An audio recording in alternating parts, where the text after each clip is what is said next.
And these guys actually had an anticipation of the return of the Messiah, of Yehovah coming in fire from heaven with an army of angels. They actually understood it all the way back 7 generations from Adam. And half of the Christian pastors today, they don't even like to talk about these things, or they don't understand it. They think it's the weird stuff. Yet this is the central message of the entire Bible.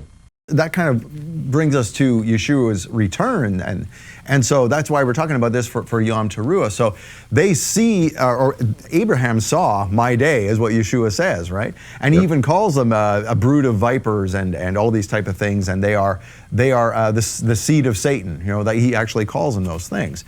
So when Yeshua returns, so how are we to see this? Like, how are we to recognize this? Yeah, so as you said, when Yeshua came the first time, he fulfilled the spring feasts, and that's really clear. You know, Passover, you can go through it. He very clearly fulfilled them to a T. And so many people rightly look to the fall feasts, and you've got the blasting of, well, first, obviously, you get Pentecost, but you get the blasting of trumpets. And Pentecost is tied to Sinai. It's tied to the theophany.